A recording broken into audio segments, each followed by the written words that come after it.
فرماتا ہے اللہ ولی الذین آمنوا، اللہ مومنوں کا مددگار ہے، یخرجہم من الظلمات الی النور، وہ انہیں اندھیروں سے نکالتا ہے اور نور کی طرف روشنی عطا فرماتا ہے، اندھیروں سے نور کی طرف اللہ لاتا ہے۔ اللہ ولی، اللہ مومنوں کا ولی ہے، وہ انہیں اندھیروں سے نور کی طرف نکالتا ہے۔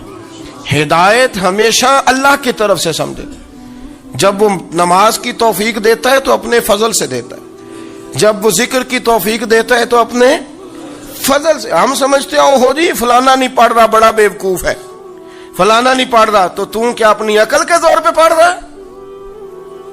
میں جی اللہ کے فضل سے 2 سپارے پڑھتا ہوں، تو کس پہ احسان کرتے تو 2 سپارے پڑھ کے رویا کر۔ کہا اگر مالک تو بڑا قریب نہیں، بڑے لوگ ہیں جن کو پورا قرآن حفظ ہے پر انہیں پڑھنے کی توفیق نہیں، تو انہیں فضل کیا اور مجھے توفیق دے دی ہے پڑھنے کی۔ رویا کر، پڑھ کے رویا کر، راتی ساری کر کر زاری، او نیند اکھاں تھی توندے تے فجرے اوہی گناہگار کہاون سب تو نیوے ہوندے۔ مہربانی کریں، ڈریں، نیکی کریں تو پھر ڈریں، پھر احساس پیدا کریں، پھر اپنے اندر وہ کمزوری لائیں کہ توبہ توبہ مجھے تو پتہ ہی نہیں، تو جانتا ہی نہیں۔ حضرت سیدنا امام اعظم ابو حنیفہ رحمۃ اللہ تعالی علیہ کے ساتھ ایک شخص کہتا میں نے نماز پڑھی، تو عشاء کی نماز تھی۔ یہ جو لوگ بڑے ہوتے ہیں نا، جن کے پیار کرنے والے بڑے ہوتے ہیں، ان کے گرد خوف بھی بڑا ہی ہوتا ہے، انہیں بڑا ڈر لگتا ہے، بڑی بعض اوقات آزمائش ہوتی ہے ان کی۔ عشاء کی نماز کہتے پڑھی تو امام صاحب نے نا عشاء کی نماز میں تلاوت کی آیتیں فَمَن يَعْمَلْ مِثْقَالَ ذَرَّةٍ خَيْرًا يَرَهُ وَمَن يَعْمَلْ مِثْقَالَ ذَرَّةٍ شَرًّا يَرَهُ، فرمایا جو ذرہ برابر خیر کرے گا وہ بھی قیامت میں دیکھے گا، اور جو ذرہ برابر شر کرے گا وہ بھی قیامت میں اس شر کو دیکھے گا، اس کے سامنے آئے گا۔ تو وہ شخص کہتا ہے کہ سارے لوگ نماز پڑھ کے چلے گئے تو امام صاحب رحمۃ اللہ علیہ نے اپنی داڑھی پکڑی، رو رہے ہیں، کہتے ہیں وہ ذرہ برابر نیکی کا بدلہ دینے والے، وہ ذرہ برابر شر پہ سزا دینے والے میری سفید داڑھی کو دیکھ، مالک میرے ذرے ذرے سامنے نہ لانا، لوگ تو میری بڑی قدر کرتے ہیں دنیا، میں تو بڑا پہچانا جاتا ہوں، لوگ تو میری راہوں میں پھول لیے کھڑے ہوتے ہیں، مجھے بڑا نوازتے ہیں، قیامت میں رسوا نہ کر دینا، میرے لیے مشکل ہو جائے گی۔ وہ کہتے ہیں میں نے امام صاحب کا درد دیکھا، مجھے کوئی کام تھا تو میں چلا گیا، میں نے کہا کہ وہ اس وقت اللہ کے حضور حاضر ہیں تو میں دوبارہ آؤں گا۔ کہتے ہیں میں تہجد کا وقت آیا تو امام صاحب وہیں بیٹھے تھے اور ان کی داڑھی آنسوؤں سے بھری ہوئی تھی اور زور سے داڑھی پکڑی ہوئی، کہنے لگے مالک رسوا نہ کر دینا، قیامت میں رسوا نہ کر دینا۔ یار جو ہدایت یافتہ لوگ تھے وہ تو ڈرے ہوئے تھے، وہ تو سہمے ہوئے تھے، وہ تو کہتے تھے یہ اس کا فضل نہیں، اس نے بلا لیا، یہ اس کا کرم نہیں۔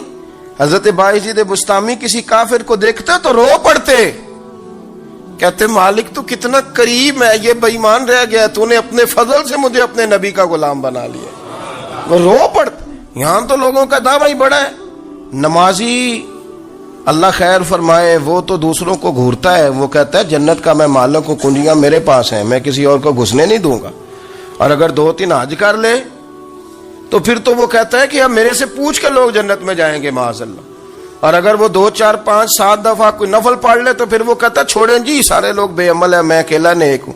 نہ ایسا کریں، اپنی توجہ اپنے رب پہ رکھیں، اپنی توجہ اپنے معین الملت والدین، عطا رسول، ہند الولی، غریب نواز، خواجہ معین الدین چشتی، حضرت خواجہ اجمیر، شاہ اجمیر، شاہ اجمیر، والی ہندوستان، آخری عمر میں نا سارا دن روتے گزر جاتا، ساری رات روتے گزر جاتے، ذرا سی کوئی بات کرتا تو رو پڑتے، آنکھیں آنسوں سے بھری رہتی۔